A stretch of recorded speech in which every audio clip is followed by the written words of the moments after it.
சொல்லுங்க, எதுக்காக இது நடக்குறீங்க?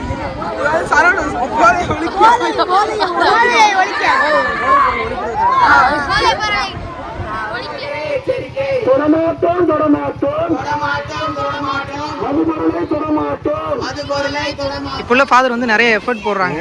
ஃபாதர் பாராட்ட வேண்டிய விஷயம், ரொம்ப நல்லா பண்றாரு. அவருக்கு நல்ல ஆரோக்கியத்தை கடவுள்னால இன்னும் கொஞ்சம் திறமையாக எங்கள் ஆரோக்கியத்தை கொடுக்கட்டும் அப்படின்னு வேண்டிக்கிறேன். நானும் வேண்டிக்கிறது.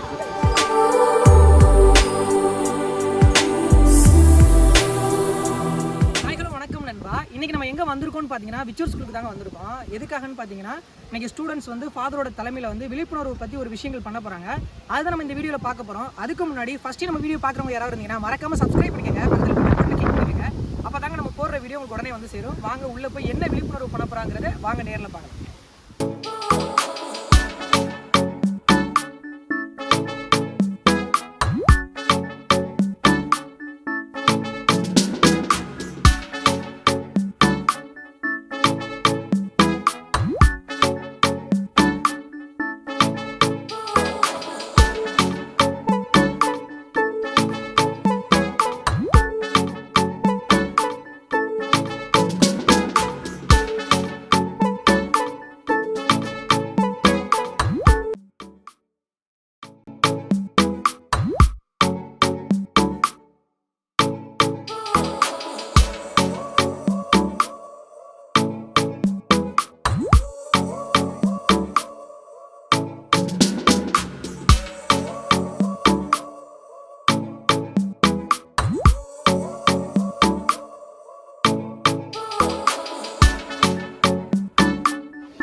விச்சூர் ஸ்கூலில் வந்து இந்த மாதிரி போதைப் பொருள் ஒழிப்பை பற்றி இது பண்ணுறாங்க. அதை பற்றி நீங்கள் என்ன நினைக்கிறீங்க?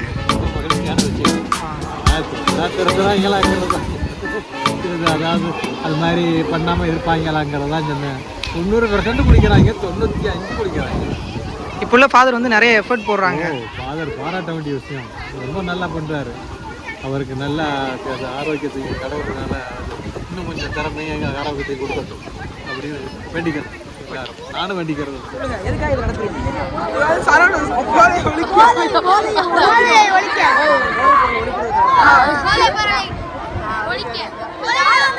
சத்தமா சொல்லிட்டு போங்க. போதைப் பொருள் ஒழிப்பை பற்றி ஒரு அவேர்னஸ் வந்து பண்ணுறாங்க ஸ்கூலில் உள்ள எல்லாரும் சேர்ந்து.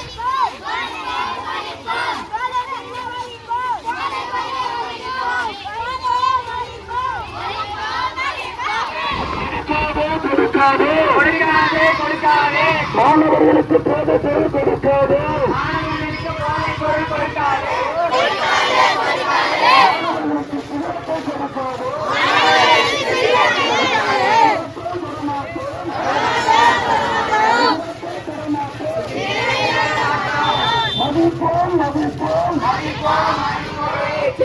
தொடமாட்டோம் தொடமாட்டோம் மதுபொருளை தொடமாட்டோம் வாங்க மாட்டோம் வாங்க மாட்டோம் வான்பராக்கு வாங்க மாட்டோம் வாங்க மாட்டோம் வாங்க மாட்டோம் வான்பராக்கு வாங்க மாட்டோம் தடுப்போம் இந்த பழக்கத்தை தடுப்போம் இந்த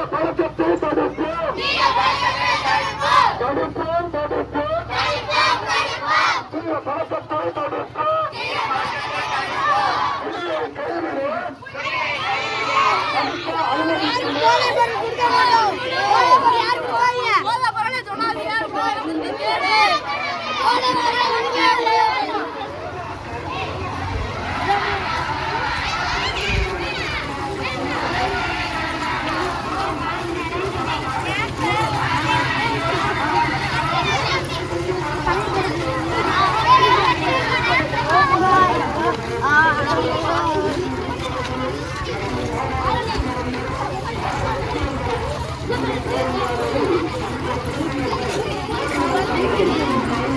மாணவர் செல்வங்கள் எல்லா மக்கள் மத்தியிலும் மாணவர்கள் மத்தியிலும் சுதந்திரம் வேண்டாம், அது உடலுக்கு தோல்வி என்பதை சொல்லிக் கொண்டு இதோ கவனியாக பேசத்தில் ஆசிரியர்கள் வெளிநாட்டுகளில் வந்து கொண்டிருக்கிறார்கள்.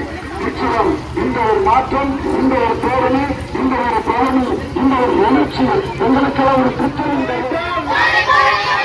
மனித மந்தை காப்பு, போதை பொருளை ஒழிப்போம், மனித மந்தை காப்பு, போதை பொருள் பயன்பாடு, செயல்பாடு,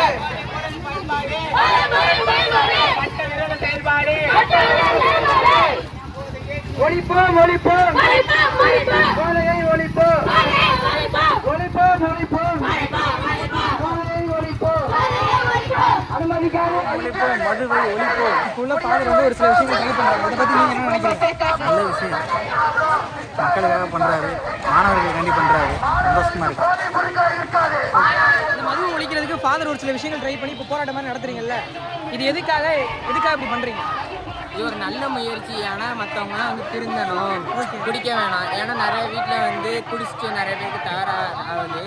அதனால் அவங்க திருந்தணும் அப்படின்னு சொல்லிட்டு இந்த முயற்சியை நாங்கள் எடுத்திருக்கோம். நிறையா ஸ்டூடெண்ட்ஸும் வந்து இது மாதிரிக்கே பேரண்ட்ஸு வந்து இது மாதிரி பண்ணுறாங்க அப்படின்னு சொல்லி இது பண்ணுறாங்க. அதனால நாங்கள் இது மாதிரிக்கே நாங்கள் ஒரு முயற்சியில் இறங்கியிருக்கோம்.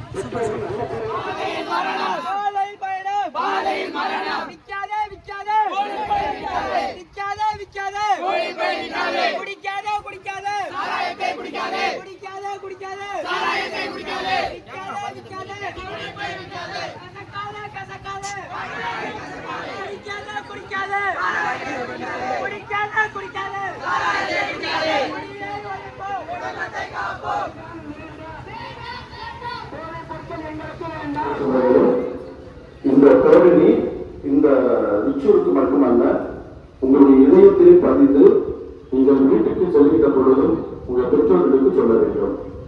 போதைப் பொருள் என்பது அது வந்து ஒரு டைம் பாஸியாக ஆரம்பிக்கிறது, அல்லது நண்பர்களுடைய உறவுக்காக ஆரம்பிக்கிறது.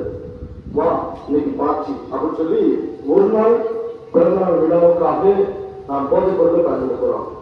அன்று டேஸ்ட் கண்டவர்கள் ருசி கண்ட பூனை அடுப்பை விட்டு போகாது என்று சொல்வார்கள். ருசி கண்ட பூனை அடுப்பை விட்டு போகாது. போதைப் பொருள் என்றால் இந்த கஞ்சாவோ ட்ரிங்க்ஸோ அல்லது குடிப்பழக்கமோ அல்ல, அதாவது புகைப்பிடித்தோ மட்டுமல்ல. இன்னைக்கு உங்களுடைய தாய்மார்களும் போதைக்கு அடிமையாக இருக்கிறார்கள். எந்த போதை? சரியாக 8 மணி ஆகிவிட்டது என்றால் டிவி நிகழ்ச்சி சீரியல் பார்ப்பது ஒரு போதை. அவங்க இல்லாமல் ஒரு நாளைக்கு உங்க வீட்டுல கரண்ட் ஆஃப் ஆகட்டும், உங்க அம்மா அப்பாவுடைய சீரியல் பார்ப்பதற்குரிய வேதனை பாருங்கள், பயிற்சி வாங்கிவிட்டார்கள். எனவே இந்த போதைப் பொருள் என்பது இந்த போதைப் பொருள் மட்டுமல்ல, டிவி பார்த்து அதற்கு அடிமையாக இருப்பதும் ஒரு போதைப் பொருள் தான். எனவே நீங்கள் மாணவ செல்வங்கள், நீங்கள் உங்களுடைய கடமை நீங்கள் என்ன செய்ய வேண்டும்? பெற்றோரிடமோ அல்லது ஒரு தாய் தகப்பனிடமோ இந்த குறிப்பிட்ட தீய பழக்கத்தை நீங்கள் ஈடுபடக்கூடாது, இது உடலுக்கு கெடுதி, வாழ்க்கைக்கு கெடுதி, எங்களுடைய எதிர்வாழ்வுக்கு கெடுதி என்று சொல்லி நீங்கள் என்ன செய்ய வேண்டும்? உங்களுடைய பெற்றோர்களை தடுத்து நிறுத்தக்கூடிய ஒரு ஆயுதமாக நீங்கள் இருக்க வேண்டும், கருவியாக இருக்க வேண்டும். ஏதோ இந்த மாதிரி பேர் வந்து பார்க்கும்போது டீச்சர் சொன்னாங்க போயிட்டு வந்தோம், இதோடு மட்டுமல்ல, அதோடு மட்டுமல்ல, எல்லாவற்றையும் மேலாக நீ ஒரு உறுதிமொழி எடுத்துக் கொள்ள வேண்டும். நான் நேற்று சொன்னேன், காந்தியடிகள் தான் தின்னதனால் சரி செய்ய முடியவில்லை. எனவே முதலில் நீ உன்னுடைய பழக்கத்தில் இருக்கின்ற சிறு முள்ளாக வளர்கின்ற பொழுது பிடுங்கி எரிந்து விடுங்கள். எனவே நிச்சயம் உங்களுடைய எதிர்காலம் நன்றாக இருக்கும். நான் பல மாணவர்கள் சொல்லியிருக்கேன், பெரியவர்களும் சொல்லியிருக்கேன். தெரிந்து நாம் தாக்குதலில் விடுகிறோம். அந்த சிகரெட் அட்டையில பார்த்தீங்கன்னா தொண்டையில அப்படியே கேன்சர் நோய் அப்படியே பூத்து குறுகுவதை பார்த்திருக்கிறீர்கள். கலர் கலரா இருக்கும். இந்த நோய் வரும் என்று தெரிந்து நீ இப்பொழுதே இந்த வழியிலே அடிமையாகிவிட்டால் நிச்சயம் உங்களுடைய வாழ்நாள் 40 கூட தாண்டாது, 40 கூட தாண்டாது. இன்னைக்கு எத்தனையோ பெற்றோர்கள், உங்களுடைய பெற்றோர்கள் நாம பார்க்கிறோம், அப்பா இல்ல என்று சொல்கிறார்கள். எப்படி இருந்தார் என்றால் குடிப்பழத்திற்கு அடிமையாகி, அப்ப அவர்களெல்லாம் சிறு குழந்தை இருக்கின்ற பொழுதே சொன்னதுனால இன்னைக்கு 40 வயது கூட தாண்ட முடியாமல் நம்முடைய பிள்ளைகளை விட்டுவிட்டு தனித்து விட்டு போய்விட்டார்கள். எனவே மாணவ செல்வங்களே, இது உங்களுடைய கடமை. இது வந்து எனக்காகவும் பள்ளிக்காக இல்லை, நீங்கள் ஒரு மதுவை ஒழிக்கின்ற ஒரு ஆயுதமாக இருக்க வேண்டும், கருவியாக இருக்க வேண்டும், உறுதிமொழி இருக்க வேண்டும். நானும் தரமாட்டேன், தொடுவதையே நான் தடுப்பேன் என்று சொல்லி உறுதிமொழி எடுக்கிறவர்களாக வாழுங்கள். நிச்சயம் இந்த சமுதாயம் நன்றாக இருக்கும். நீங்க திரைப்படத்தை பாருங்க அல்லது டிவியில பாருங்க, அந்த படத்துல ஒரு காட்சிக்கு பொம்படிக்க மாதிரி வந்துச்சுன்னா உடனே என்ன வரும்? புகைப்பிடிக்க அப்படி சொல்லியுமே அவர்கள் மீண்டும் விற்பனைக்கு தான் செய்கிறார்கள். எனவே மாணவ செல்வங்களே, இன்று எடுத்த அந்த பேரணியானது உன் வாழ்க்கை கடைசி வரையும் ஒரு பயணமாக இருக்கட்டும், உன் கூடவே வருகின்ற பயணமாக இருக்கட்டும், நீ மற்றவர்கள் அறிவுறுத்துகின்ற ஒரு பயணமாகவே இருக்கட்டும். பொறுப்புமிக்க விளங்கு நான் என் குடும்பத்தின் எதிர்காலம், நான் இந்த சமுதாயத்தின் எதிர்காலம், நான் இந்த நாட்டின் எதிர்காலம். எனது லட்சியங்கள் உயர்வானது. எனது தனிமனித ஒழுக்கத்தில் என் குடும்பம் உயரும். என் குடும்பத்தில் உயர்வு என் சமுதாயத்தில் உயரும். என் உடல் இறைவன் தந்த நன்கொடை, அதை நான் ஒருவரும் புரிந்திருக்க மாட்டேன். பொருளை பழக்கத்திற்கு நான் அடிமையாக மாட்டேன். இதுவே என் வாழ்வின் லட்சியம், இதுவே என் பயணத்தின் குறிக்கோள். எனக்காகவும் என் குடும்பத்திற்காகவும் என் சமுதாயத்திற்காகவும் என் நாட்டிற்காகவும் உறுதிமொழி ஏற்கிறேன்.